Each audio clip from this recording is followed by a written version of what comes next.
Hello, everyone. It is your girl, Queen Priestess Iris Rose here, and I am here with another installment of my Priestess Diaries.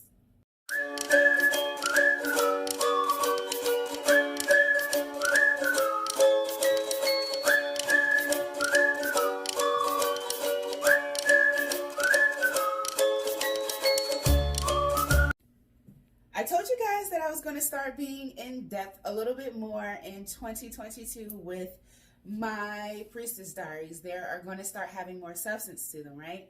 So this installment of the Priestess Diaries is going to talk about body dysmorphia.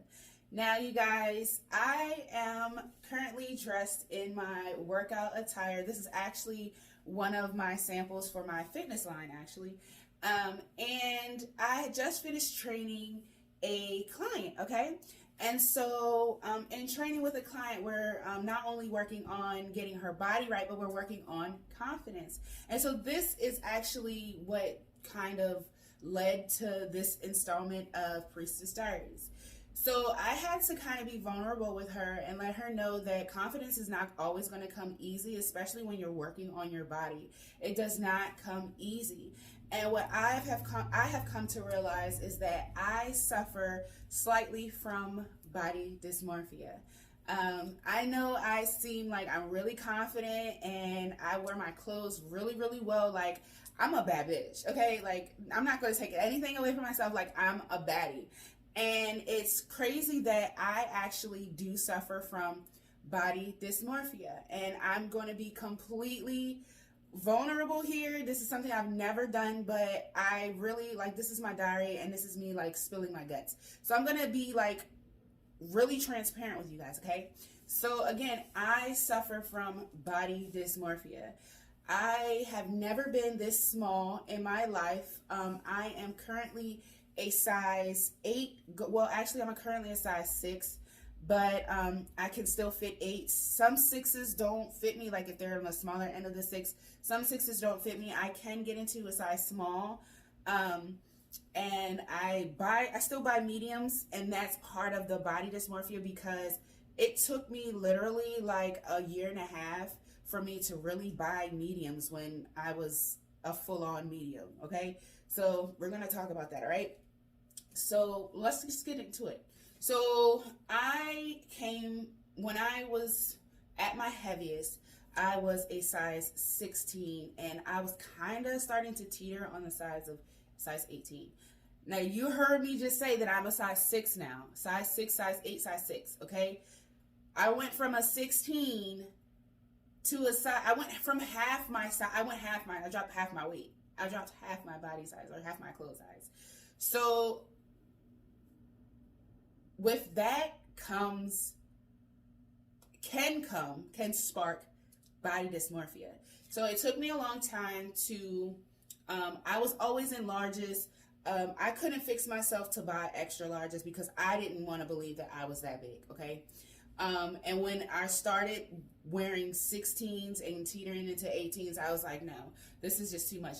And it also helped that I was preparing for a wedding. But that was like, okay, so let's start from the beginning, okay? So when I was the 16 teetering on the 18, that was about 7 years ago, okay? And 7, almost 8 years ago, okay? And so I had enough of myself and I was like, no. So that's when I actually started a family fitness challenge. And we did a challenge monthly. We put I think it was $10 when we first started. We put $5 or $10 into the kitty, and whoever lost the most weight percentage or weight at the end of the month won the kitty, okay? And so that's how I really started to motivating not only myself, but to start motivating other people within the family and friend circle. So I started that, and I really started beginning to get serious because I needed something to, like, I'm a competitive person, so I needed something to challenge me. I knew that just me doing it on my own, I was probably going to slack off. So I created the challenge, and I'm happy to say that my family is still doing the challenge. I'm not doing it anymore because I've lost so much weight so drastically, but I'm not doing it anymore. So my family and everybody's still doing it, and I created that challenge to basically have a competition for myself. Okay, it's basically me really competing against me, but I was like, hey, join this. So 2 years after that is when I really started getting like super serious. Like I was losing, but I wasn't losing. I was losing, but I would gain it back. Like I was serious about it, but I still wasn't really focused. Okay, let's put it that way. So then 2 years go by, and I'm consistent, but I'm not, So I'm consistent, but I'm still going back and forth with eating different things that I shouldn't be eating and all of that good stuff. Stressed, all that. So 2 years of that go by, and now I have a new thing that I'm preparing for. I'm preparing for my wedding, okay? So I get super serious, and I'm in the gym, and this is what really sparked my change, like my lifestyle change. I'm in the gym maybe like 4 to 5 times a week, if not 6, okay? I'm going hard in the gym. I'm seeing the weight come off. I'm loving what I'm seeing. And I lost, I want to say, a good 40 to 50 pounds to get married. I looked absolutely amazing in my wedding dress, okay? Continue on, and I have not stopped since the preparation of getting ready for my wedding. And I've been, that was what, I got married in 2017. Okay, so this is 2022. All right, so I have been on this journey for a good, like I said, 7 to 8 years. And so it took that long for me to get here. It took that long for me to get from a size 16 to a size 6, okay? So that just goes to show you, number one, you need to have patience. Number two, it's not an overnight success. It's not an overnight thing. Number three, it took me fucking over 5 years to do this shit, okay? I had to be patient. I had to tweak certain things. I had to learn what worked for my body, what didn't, this, that, and the third. And so I'm here now, right? 2022, I'm here. I'm feeling good. I'm still losing weight. I don't know how, don't know why. I know why, because I'm happy. I'm fulfilled in life. I'm aligned. I'm connected. So God is like, you're healthy. Okay. And this is healthy weight, right? So I still have body dysmorphia because one of the things that I have is stretch marks due to me being so heavy and then, losing the weight like I did. So I have stretch marks. So that right there is a part of my body dysmorphia. I've been trying to gain a little more confidence in it, and actually I have been gaining confidence in it over the years. I wear crop tops now like it's nothing. So I've been working on my body dysmorphia. So another thing that where the body dysmorphia comes in is being that big and then dropping down to what I am now. And also having diastases, recti diastases, where when I was pregnant, my son stretched me so much that he tore my ab muscles in the middle. So my ab muscles are over here. Instead of being like right here connected in the middle, they're split and they're like on the side of where they should be. So I don't have the muscle capacity to lose this weight, not weight, but lose the skin. My skin is not elastic enough because the muscles are not where they're supposed to be. So when I'm toning up or when I'm trying to tone my stomach, it's not necessarily going to work. Like you can see, I start getting definition and stuff with like ab definition, but it's not where it's supposed to be. Like the 2 ab definitions, like way over here when it's kind of supposed to be a little more centered. But not only that, because of the placement of where my abs are, again, I can't tighten this area. And so I still have, I'm going to show you guys, I still have this pregnancy pooch. So all of this is extra skin because, and it's right around here, this area, it's extra skin. This is where the bulk of my body dysmorphia is because, and I'm still small. Like, you can still see I'm small, and you can tell it's extra skin. But because when I do my vacuum, hold on, let me show you my vacuum. When I do my vacuum, I'm going to do it with my pants down. When I do my vacuum, you can see that it's extra skin. So I didn't even fully do a vacuum, but you can see that this right here is solely extra skin. And so I don't want to, I'm not going to say I don't want to go under the knife, but I know that I've discussed it with several doctors and different things like that, and I just need a mini tummy tuck to get rid of this. But I've been getting rid of, like, I got rid of all of my weight naturally, and so I'm a little nervous, I'm a little scared to go under the knife to get a tummy tuck to take off not only the excess skin, but to correct the diastasis, the situation with the abs, okay?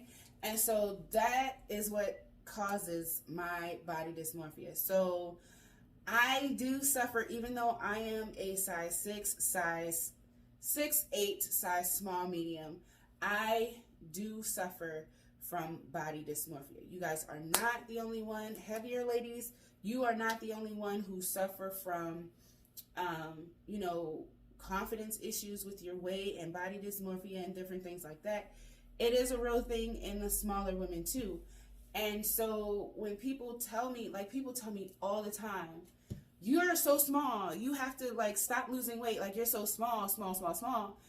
And I hear you, I see what you're seeing, I understand how you feel, I understand that that's where, you know, that's your observation.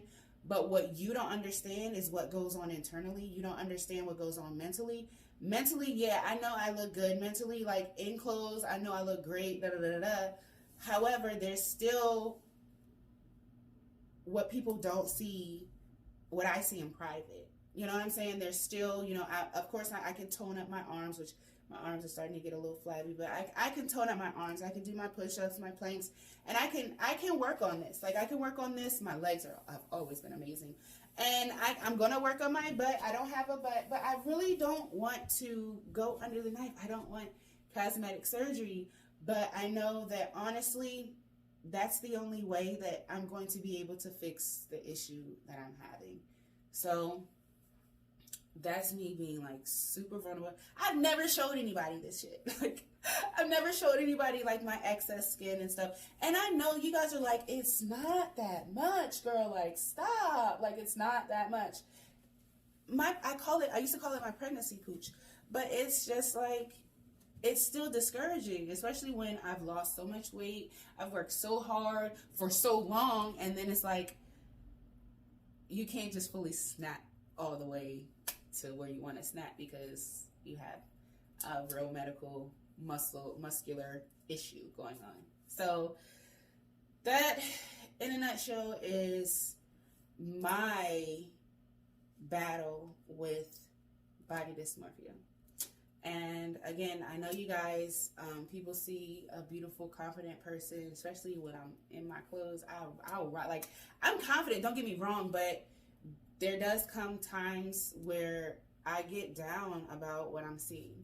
And it's not like I'm fully in it, like, all the time. I'm always depressed about it, like, fuck no. But it's real. Body dysmorphia does happen. It's real. And sometimes when I'm down on myself, I am down on myself because of stuff like this. So I hope this helps. I hope me being vulnerable like this helps somebody. I hope you guys, if you guys are suffering from something, like, maybe we can start, like, a support group with each other to help each other. I'm working on it. I'm working on my sacral chakra. I'm working on my solar plexus chakra. I'm really working to, like, really accept what is going on here. And I know that I most likely will have to face my fear and go under the knife, to, especially to get the muscle correction that I need, because that is important. I'm sitting here working my body, and my body's like, yo, like, you're working us and there's nothing we can do because you have to get the surgery. So, yeah. So I'm working through that, and I just wanted to, like, really, like, speak about it.